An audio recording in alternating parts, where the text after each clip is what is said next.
Hey everyone, welcome back to Inland Empire Coach Talk. Today I am with the head baseball coach from John W. North High School. John, welcome to the program. Thank you very much. Thanks for having me. So for the folks at home that may not know you, tell the folks a little bit about your background, how you came to North, and your history in baseball in the Inland Empire. Sure. If you've got a while, my background is I was born and raised up in the Bay Area in Redwood City, which is south of San Mateo.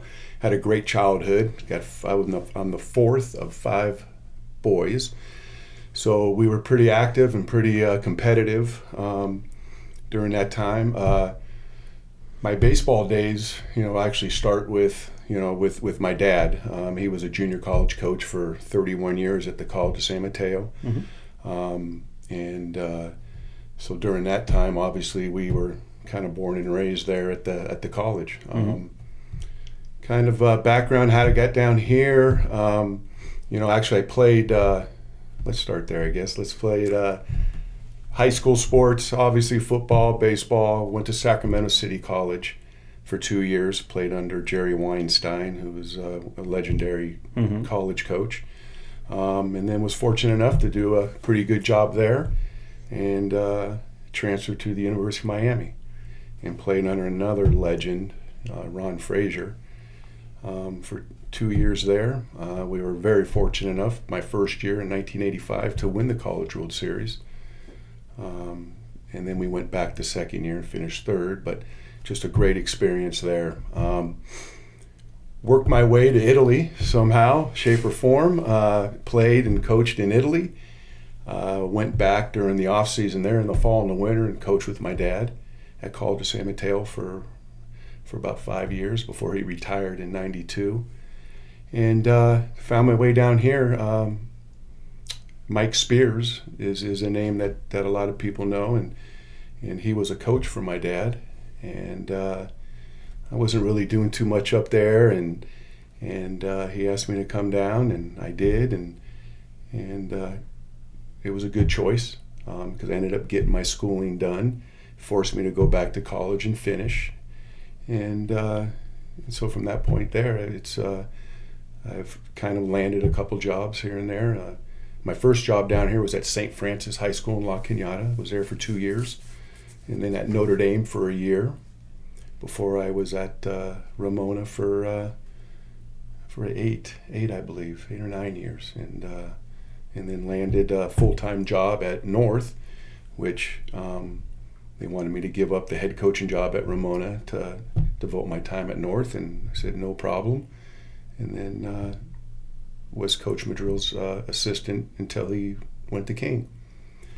And he goes to King, and I kind of slide on into the head coaching job. Now, you're also bashfully not talking about the fact that you were an athletic director for North at one point as well. Tell you what, I do. There's something that a lot of people don't know is during my tenure there, when Dennis Brown took the head football job at Poly, he was the AD, and Trevor Payton was the principal, and asked me if I wanted to step in on an interim basis. And it was right after the semester, so it was January, February. And I believe we had both basketball programs win CIF, we had swimming win CIF, we had girls tennis win CIF.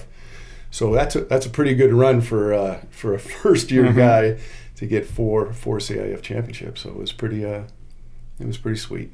Nice. And of course we're gonna hold that record to Dennis. There you go. Now Dennis is back, and hopefully we can he can add to that or beat that. Yeah, that'd be nice. Absolutely. So the Inland Empire, I was talking to Steve about this a few weeks ago about the hotbed of baseball. And how Orange County and LA and same thing with San Diego, get a lot of the love, but talk about a lot of the homegrown talent that's in this area. Well, I tell you what, it's equally or better than what you have out in Orange County. I think obviously there's more. It's a bigger, broader area out in Orange County, I believe. But the IE and Inland Empire has got a lot of really good talent all over the place. You just look at in baseball the CIF championships. Teams that have won out here, and there's no guarantee. Obviously, it's kids are kids during these days now, they're going to grow with the game of baseball, and the talent-wise, I believe it's equal. They might have more kids on a team, but we've got just as good and just an amount of good players and programs out here in the IE. Absolutely. I mean, I always find it funny how certain parents will say, "Oh, well, I have to go to this school," especially private schools in Orange County. Some of them are gorgeous. You might as well walk on a college campus. Sure. And the resources are there, and the exposure is there. But I would argue, top to bottom, outside of the Trinity League, you put the Big Eight, you put the CBL against any of those teams day in, day out, they're going to probably be competitive, if not win, all day. Absolutely. I mean, I agree with that statement also. Like I said, it's there's so much talent out there, and baseball is a strange game. It's not like who's the biggest and strongest and all that. It's a lot of it is luck, and a lot of it is timing, and a lot of it is going through streaks. And you get on a good streak, and I don't care what team you are, you're gonna find ways to win. Absolutely. I mean, you look at what Fresno State did back in 2008, when all of a sudden they went from being a sub 500 team, barely getting into the WAC tournament, running the WAC tournament, getting the automatic bid. They're the most Cinderella story in all of basically athletics, for collegiately at least. Absolutely. I've gotten two cases, two rings like that where teams go on a run. I mean, I'll go back to the Miami year real quick, but we were seeded number 8, and we go in and we beat Stanford, and then we lose to Texas, and then we end up winning out the rest of the way because we got on a roll. My first year at North, was another great example of just a team getting on a roll and everyone kind of gelling together at the right time, and some luck of the draw. Yeah, we had all our we had all the playoff games on the east side, third in Chicago, except for the semifinal game at Blair. But it's just, you get on a roll, and sometimes teams are very tough to beat. Absolutely. And baseball's interesting because you have that one-on-one matchup. It's not a scheme as much as other sports. Basketball, you can have a scheme for your offense, defense, being a zone versus a man. Baseball, everything is one-on-one competition. Yeah, there's the element of the air too, and there's the element of just putting ball in play and making things happen. And like I said, it doesn't take a big physical guy. You don't have to be like I said, a big statured guy to do that. Or you can, anyone can put the ball in play and throw strikes and catch the ball and have some luck on your side, and you can surprise a lot of people. Absolutely. I mean, you look at David Eckstein or Tim Lincecum and what they were doing, and everyone will take them and be like, oh, Eckstein, he's only 5'8". He can't be a shortstop. He's not 6'2". And then you see what he does with his career, and you're like, oh, by the way. Yeah. I mean, you look at Fletcher with the Angels right now. Oh, absolutely. That guy's he's not very tall, and he's one of their better players. Yeah, and I always loved watching Sean Pickens play when he was on the Angels, because he was like that utility knife that could literally just go anywhere. I think he did everything except for catch and pitch for the Angels. Yeah. Yeah, those guys are valuable, that's for sure. All right, so also talk about the dynamic of you can have the same nine-man lineup every day. You can have the same 8 people in the field, but the guy you put on the bump can make or break any game. Again, that's, yes, yeah, they can. The guy has, in my opinion, they have to be able to throw, obviously command the zone. You can, and usually everyone's number one, and everyone's top guy is a guy that probably commands the zone better than anybody else. Can they throw their off-speed pitches in advantage counts, and can they throw them for strikes? Yep. I mean, that's, if you can get guys to be able to do that and instill in them and go through the ups and downs with doing that. Kids need to see the big picture, it's a process that happens on the mound. And guys all the time, you hear about it all the time. How many guys, matter of fact, I saw a tweet the other day, how many pitchers can throw a 2-0 changeup, and command the changeup and be able to spot up and things like that. So that's, especially at, the level that we play and the competition that we play, and that definitely separates a lot of the teams from that is, can the pitcher command the zone? Absolutely. I had Greg Maddox's son. He's the Saturday night guy for UNLV because he's the pitching coach there now. And with Creighton had some kids that were just absolute giants out there, but they could not touch his changeup for love nor money. Mm-hmm. And his fastball's like 82. Mm-hmm. It ain't blowing anybody away. But when all of a sudden you have that little Bugs Bunny, you go, mm-hmm. 72 mile an hour changeup makes that 82 look 88. Yep. You know, and you know that's the old saying there too. Mm-hmm. So yeah, that definitely, changeup is a very good pitch. Obviously, it makes a lot of hitters foolish. Absolutely. So you've been able to have the pleasure of working under, being tutelaged by some absolute legends in the game of baseball. So how would you define your style as a coach? Man, I think everyone answers the question the same way. Probably, you know, you pick and choose from probably each one. Mm-hmm. You know, man, from Jerry Weinstein up at Sac City, there was not. It was, everything was to the second, and it was 7 days a week back then when you can do that. Mm-hmm. And it was 7 days, and everything was to the second. He had it structured like no one's business. You had to pick up a practice plan. You had to study what the practice plan was. You know, he was on top of the game that way. X's and O's. He knew the game obviously really, really well.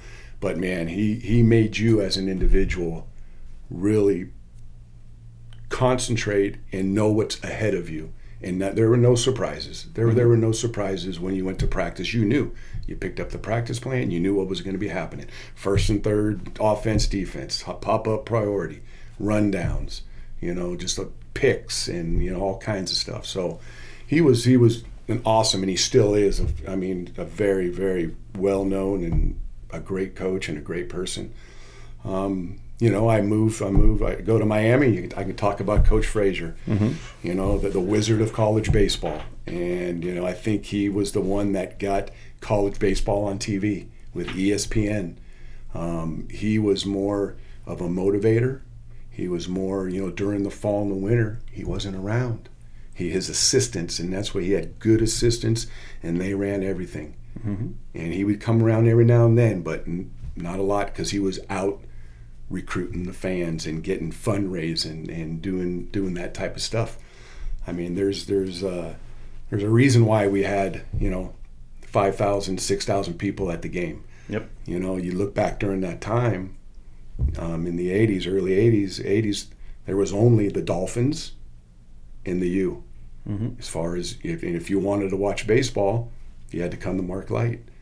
You know, that was before the Marlins came in. And so a lot of the people down there, man, they're huge University of Miami baseball fans and athletic, you know, in athletics. Yeah, I love the culture that's just been created. And just, I mean, there's some major pillars throughout sports, especially baseball. Like, you look at Augie Garrido, you look at Mike Morris, Mike Martin, like, those people and how they've instilled in the communities and brought people up with them.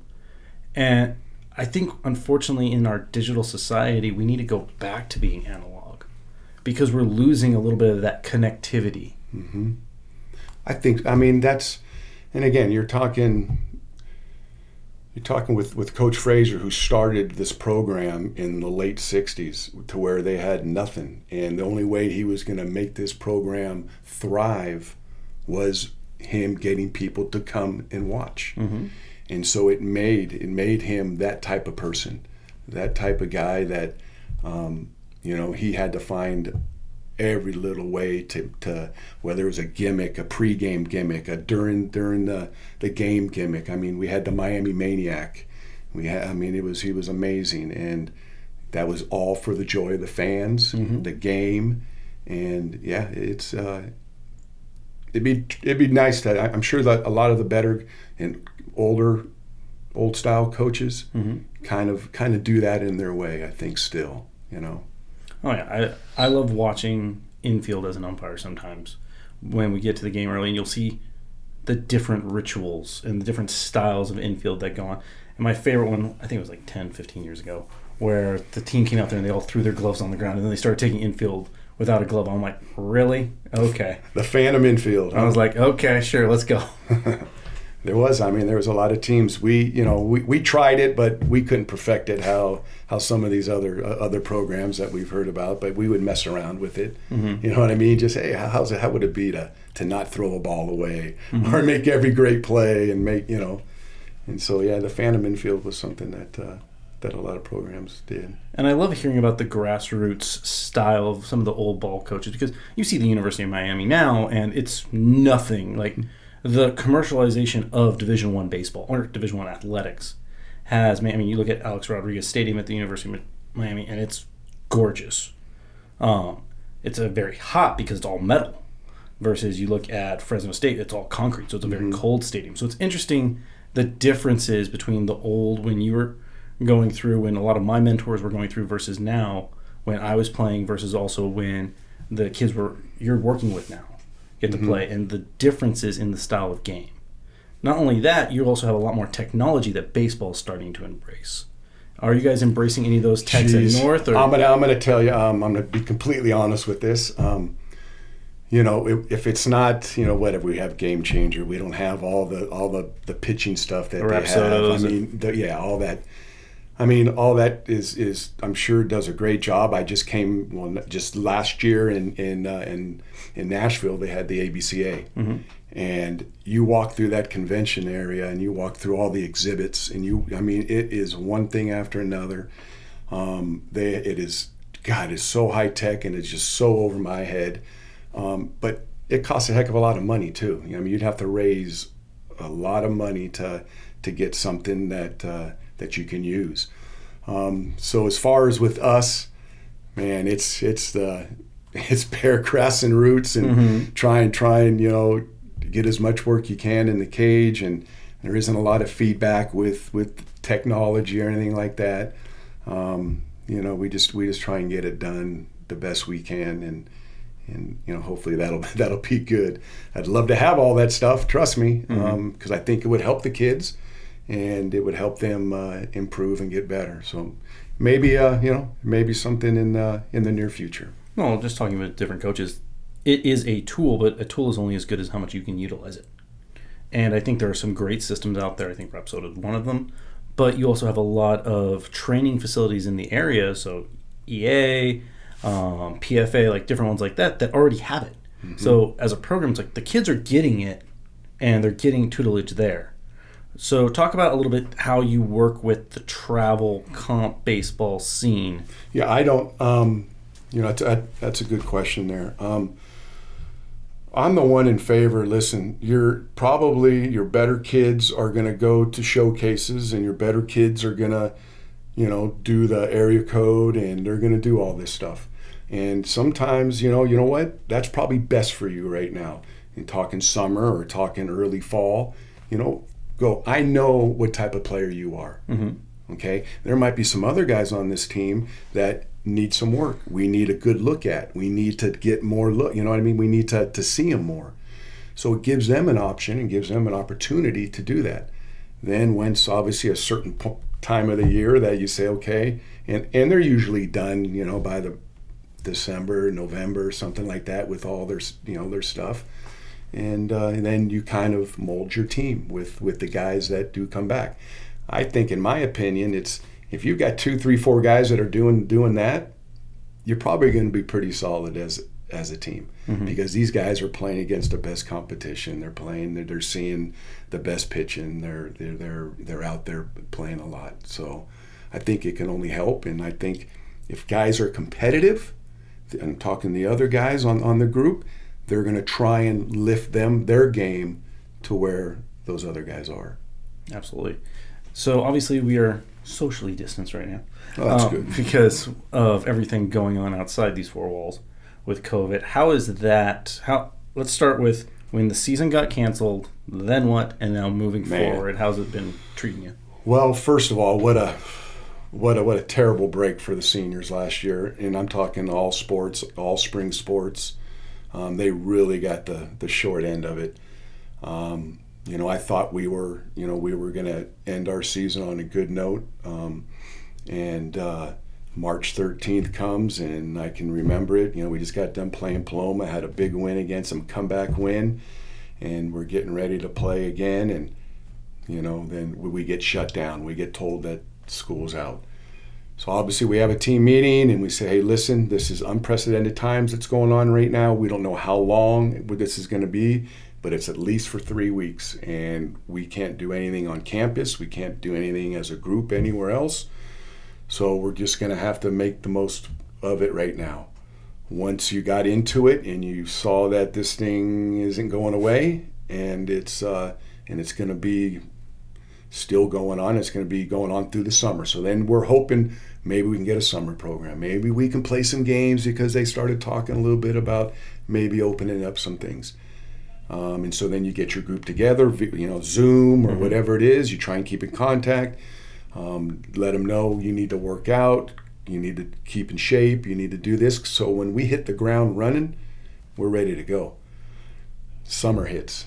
Nothing. You can't do anything. It's now extended for another 3 months, and now school, and now with the distance learning, and which I see my guys every sixth period when we have it 2-3 days a week, and we'll just talk about what are you doing?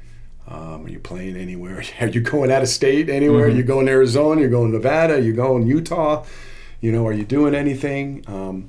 And just trying to do as much as they can, like I said. So, there are more. I'm sure that there's a lot of facilities that are opened up, and I encourage these kids to go and get as much work as they can. Mm-hmm.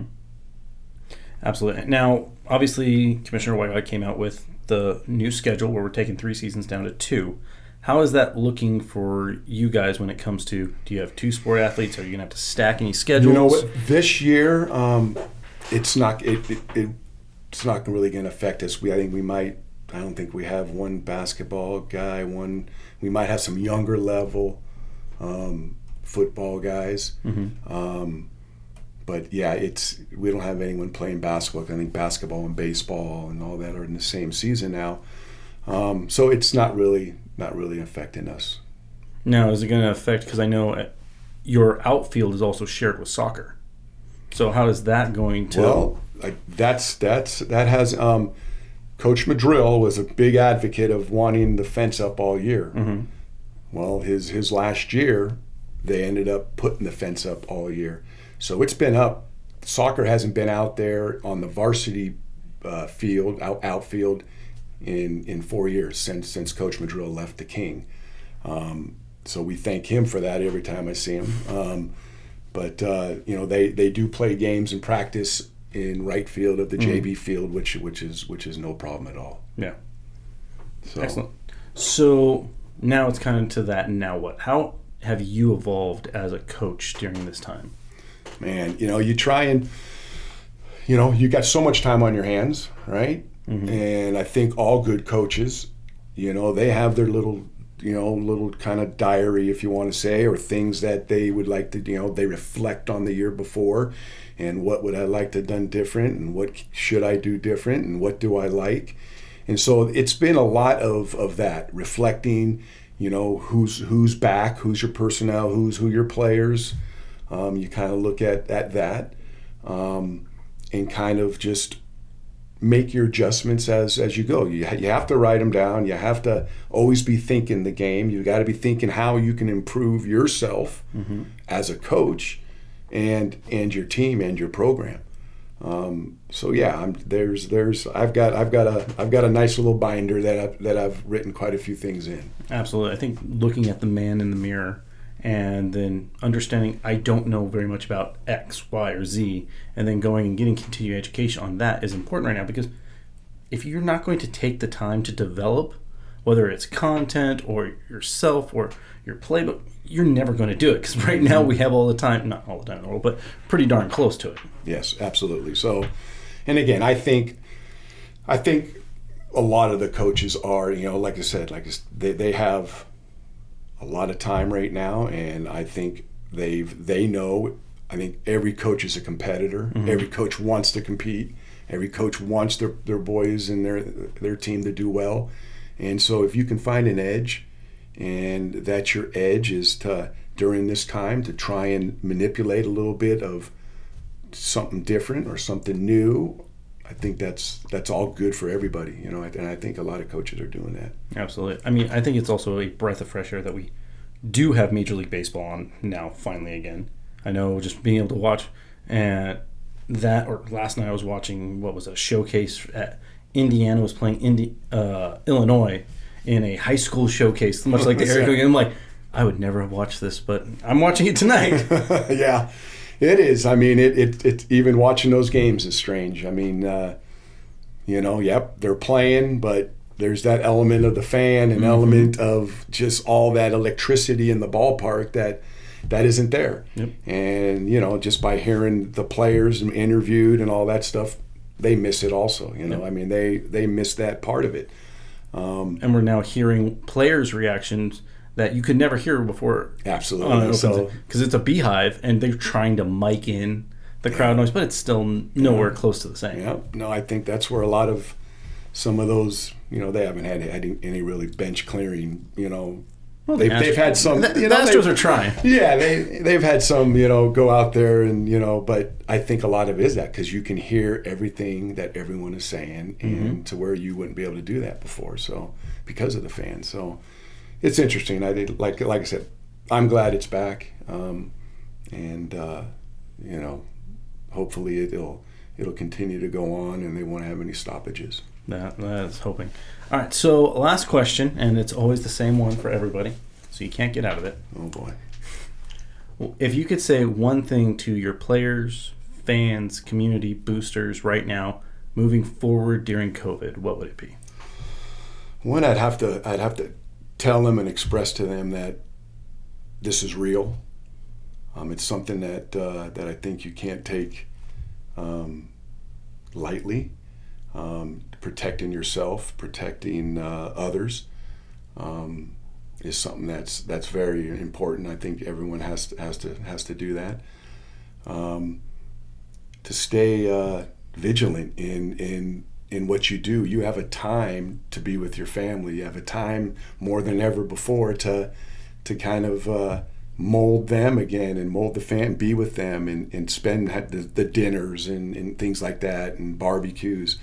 With your family, to be able to enjoy, I guess, some time with them, because everyone knows when COVID's not here and baseball's full blown, it's coaches are they're sometimes putting so much hours in that that they don't get all that opportunity as much. So just take it as it's a time that it's a changing time, and it's a time that we just gotta try and do the best you can with the circumstances we're under.